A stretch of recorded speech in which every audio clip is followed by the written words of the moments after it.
Chairman, thank you very much both for the introduction and for the opportunity to speak on an issue that I find of great importance these days.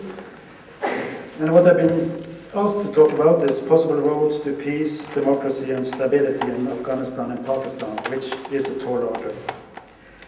I will start by taking a stock-taking of the situation in these two countries, to be able to assess the prospects of these two interlinked but very different countries for the future.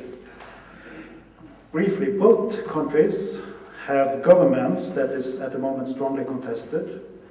Corruption is a major problem, as is a high degree of militant opposition within both countries. But Pakistan has something that Afghanistan lacks. They have an army, a strong military force that has remained loyal to the state, if not the government, throughout history. And they have individuals and organization and judiciary with willingness and courage to fight for democracy.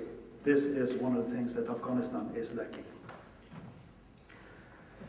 But starting with Pakistan. Pakistan has experienced increased insecurity over the last years. We have seen frequent bomb attacks over the entire country, in addition to the ongoing war in the federal administrated tribal areas, here between the Taliban and the Pakistan Army. And more attacks over the last years been addressed against civilians. We have seen volleyball matches being blown up, we have seen the bazaar in Peshawar being purely attacks on civilians.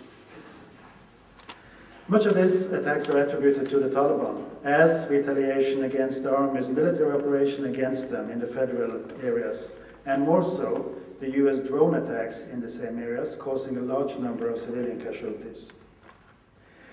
What we have to keep in mind is that the situation in the tribal areas is more complicated than what is frequently presented in the media, at least in Norway.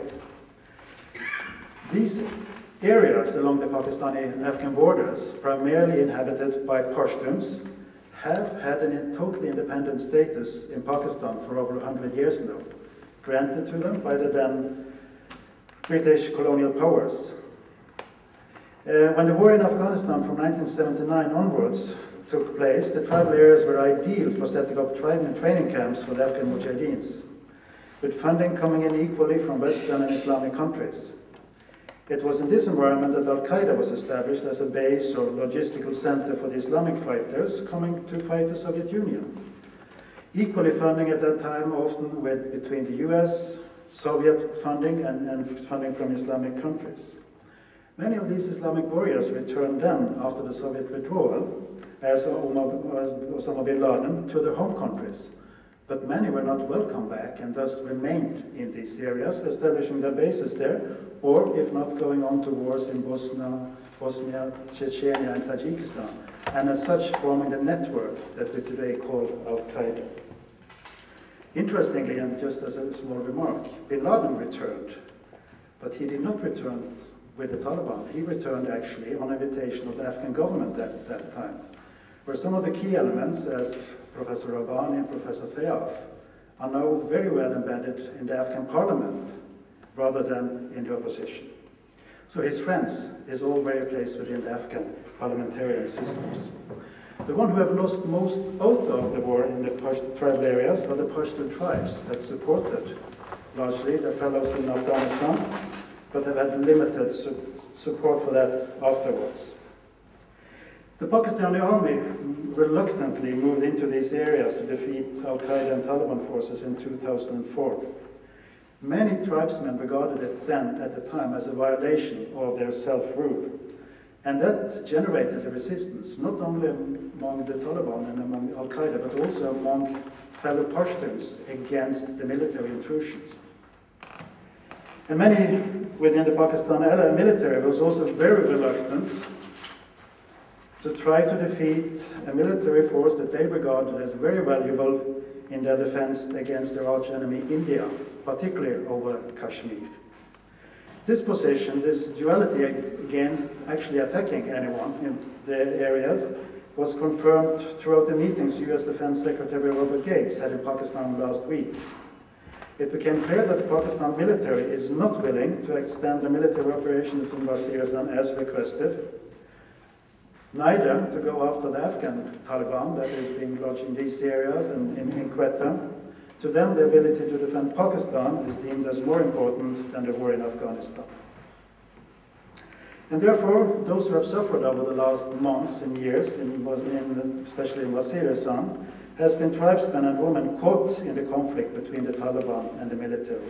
Because each of these groups have tried to enforce their loyalty among the groups of tribal areas, and they have used targeted assassination of tribal leaders as a way to force them either to support the military or to support the Taliban.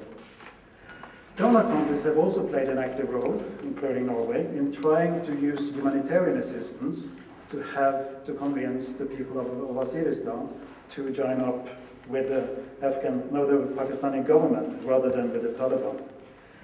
In a report that is actually being presented in Oslo as we are talking here today, Andrew Wilder from Fernstein International Center of Tufts University suggests that that kind of support is what he defined as silly money.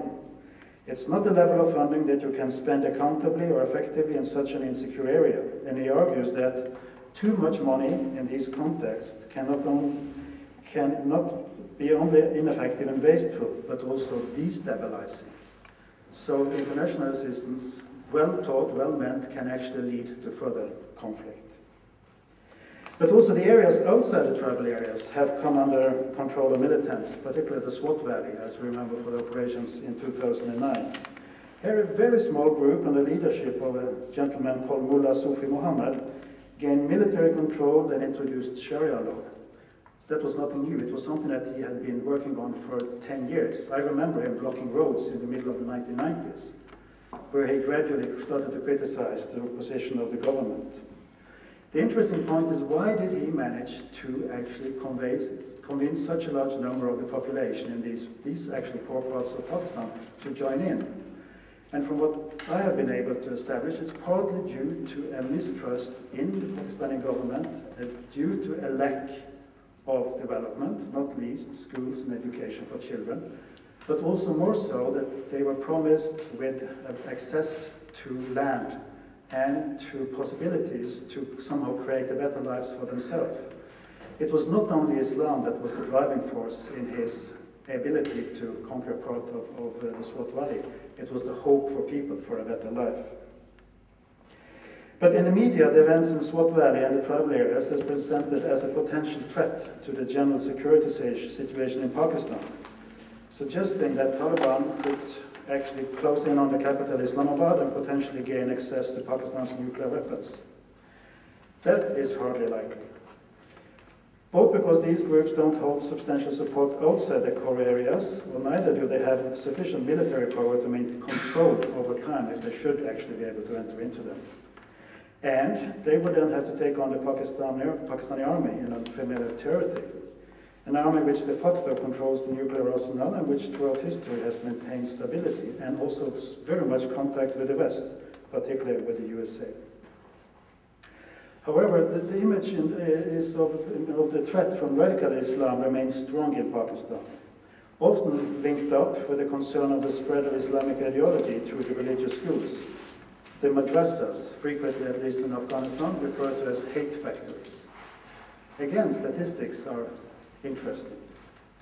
They differ, but it's important to remember that no more than 3.8% of children in Pakistan attend madrasas. And there are equal numbers of girls and boys in the madrasas.